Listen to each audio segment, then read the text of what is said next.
Restaurant থেকে অনেক চড়া দাম দিয়ে পাস্তা কিনে না খেয়ে ঝটপট এরকম একটা মজার পাস্তা এখন থেকে বাসায় বানিয়ে নেওয়া যাবে। তো আমি একটা পাত্রে বেশ কিছুটা পানি ফুটিয়ে নিয়েছি আর এখানে আমি 1 কাপ পাস্তা নিয়ে নিয়েছি। আমি এরকম শেপের পাস্তাটা নিয়েছি, যে কোনো শেপের পাস্তাটা এখানে নিতে পারেন। পাস্তাগুলোকে ফুটানো গরম পানির ভিতরে দেওয়ার পর একটু নেড়ে চেড়ে দিচ্ছি যাতে করে তলা থেকে না লেগে যায়, আর সামান্য কিছুটা লবণ দিয়ে পাস্তাটাকে এখন সিদ্ধ করে নিব। তবে খেয়াল রাখতে হবে পাস্তাগুলো যাতে ওভার কুক না হয়ে যায়। পাস্তাগুলোকে 50% থেকে 60%-এর মতো সিদ্ধ করে নিতে হবে, কারণ বাকিটা রান্নার প্রসেস শেষ হতে হতে দেখা যাবে পাস্তাটা ওভার কুক হয়ে যাবে, তো তখন আর পাস্তা খেতে ভালো লাগবে না। পাস্তাগুলোকে পানি ঝরিয়ে উঠিয়ে রাখছি। এরপর আমি চুলায় অন্য একটা ফ্রাই প্যান বসিয়ে এখানে 3 টেবিল চামচের মতো বাটার দিয়ে দিচ্ছি। আমি বাটার দিয়ে আজকের পাস্তাটা রান্না করছি, তবে কেউ চাইলে এখানে সয়াবিন তেলটাও ব্যবহার করতে পারেন। বাটারটা মেল্ট হয়ে গেলে এখানে আমি 1 টেবিল চামচ রসুন কুচি দিয়ে দিচ্ছি আর 1 টেবিল চামচ আদা কুচি দিয়ে দিচ্ছি।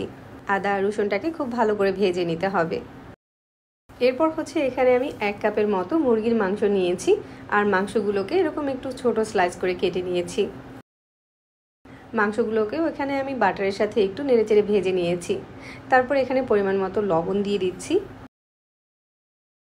1 টেবিল চামচ সয়া সস দিয়ে দিয়েছি, হাফ চামচ গোলমরিচের গুঁড়া দিয়ে দিচ্ছি। সব কিছু নেড়েচেড়ে আবার একটু ভেজে নিয়ে তারপরে এখানে আমি 1/4 কাপের মতো গাজর কুচি দিয়ে দিচ্ছি। কয়েকটা কাঁচামরিচকে এরকম একটু বড় করে কেটে দিয়ে দিচ্ছি আর 2টা পেঁয়াজকে এরকম পাপড়ি করে কেটে নিয়েছি, ওইটা দিয়ে দিচ্ছি। এরপর আমি যেটা করেছি এখানে 1/4 কাপ টমেটো সস দিয়ে দিয়েছি আর ক্যাপসিকাম দিয়ে দিচ্ছি।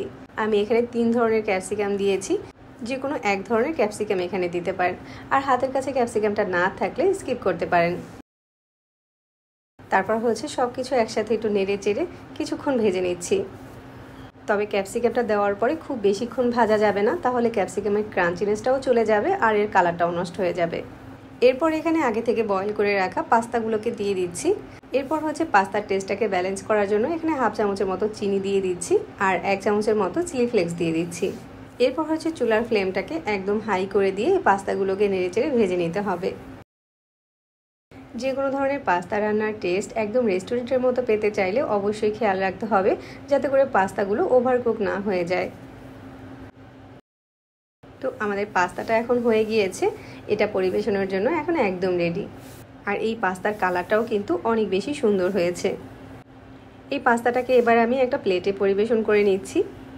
এখন এই পাস্তাটা কাউকে খাওয়ালে কেউ বুঝতেই পারবে না যে এটা আপনি বাসায় বানিয়েছেন। এই পাস্তার টেস্টটা একদম রেস্টুরেন্টের মতো হয়েছে।